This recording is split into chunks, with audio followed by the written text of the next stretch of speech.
dan selamat sejahtera. Saya Safarida binti Mat Zabni, alias Mat Dahlan, nombor metrik 276781 akan membentangkan tajuk mengenai teori hierarki keperluan Maslow.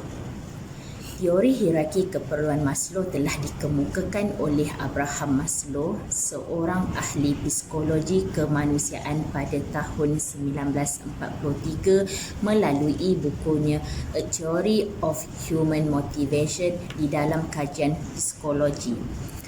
Teori ini menyatakan dalam diri setiap individu terdapat 5 keperluan yang perlu dipenuhi dan menurut Maslow, tingkat memenuhi keperluan diri ini adalah mengikut susunan secara berhierarki.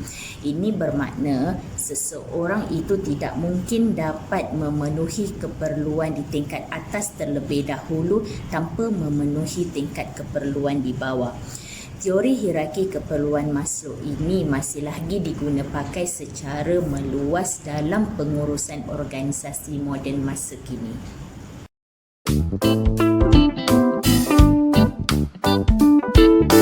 Sumbangan teori dalam bidang komunikasi ini boleh dilihat melalui 5 tahap hierarki keperluan Maslow yang berbeza. Hierarki Maslow dipaparkan sebagai piramid di mana tahap kehendak piramid terdiri daripada keperluan yang paling asas dan keperluan yang paling kompleks adalah di bahagian atas piramid. 5 kategori keperluan menurut Maslow iaitu yang pertama keperluan fisiologi. Peringkat ini merupakan keperluan yang paling asas dan ia penting bagi sesuatu organisma, apatah lagi manusia. Keperluan asas ini merangkumi apa yang diperlukan untuk diri atau fizikal seseorang, seperti keperluan mendapatkan makanan, minuman dan tempat tinggal. Kedua, keperluan keselamatan iaitu yang merangkumi keselamatan peribadi, keselamatan keuangan dan kesihatan. Ketiga, keperluan sosial iaitu keperluan manusia untuk dicintai dan merasai. Semua pekerja perlu merasai bahawa mereka diperlukan dan mempunyai peranan tersendiri di dalam organisasi. Keempat, keperluan penghargaan diri. Keperluan ini ada kaitan dengan keperluan pekerja untuk dihormati dan diberi peluang menghormati orang lain. Dan akhir sekali, keperluan hasrat diri. Keperluan ini berkaitan dengan keperluan untuk mencapai cita-cita diri sendiri dan mengikut potensi seseorang pekerja.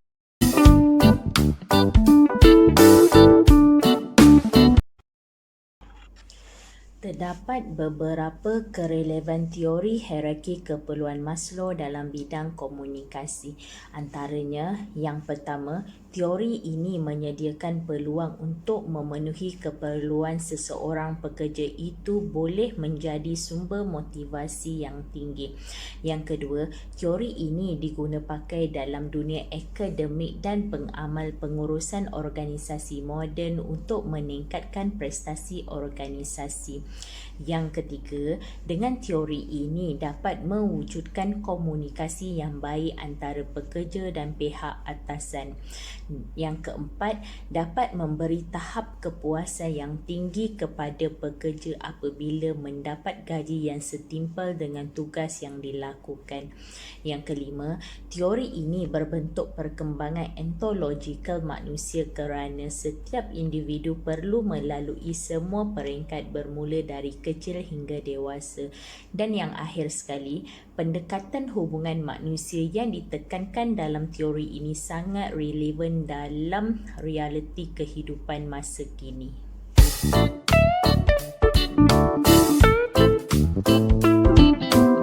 Terdapat beberapa kritikan yang dikemukakan oleh beberapa ilmuwan dan profesional daripada pihak barat terhadap teori Maslow berkenaan dengan keperluan asas manusia.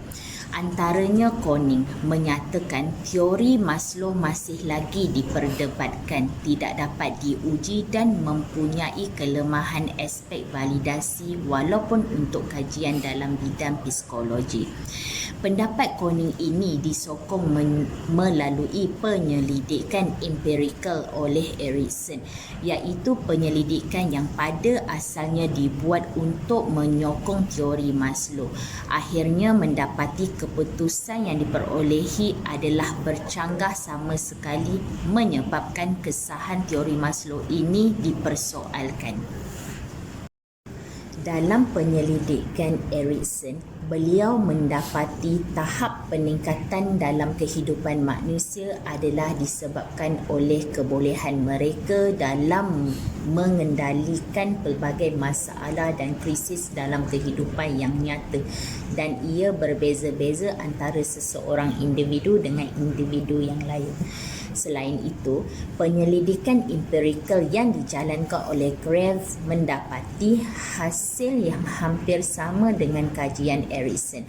Bagi Graves, tidak ada tahap yang ideal bagi seseorang individu itu kerana keadaan manusia itu sentiasa berkembang dan berubah-ubah berdasarkan kepada persekitaran yang mengelilinginya.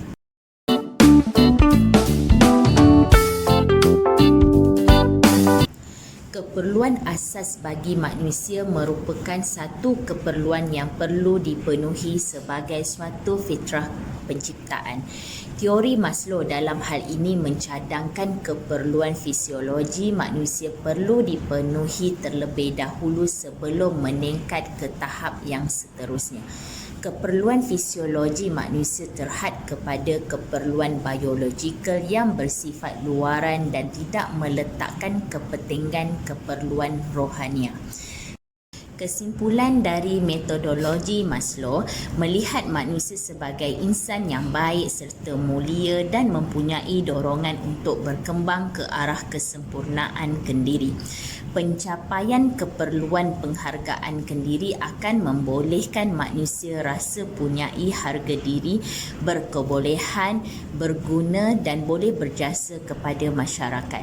Maslow menyatakan bahawa jikalau seseorang berupaya mencapai tahap kesempurnaan kendiri tetapi tidak berusaha ke arahnya, maka ia akan mengalami kegelisahan dan keresahan dalam hidup.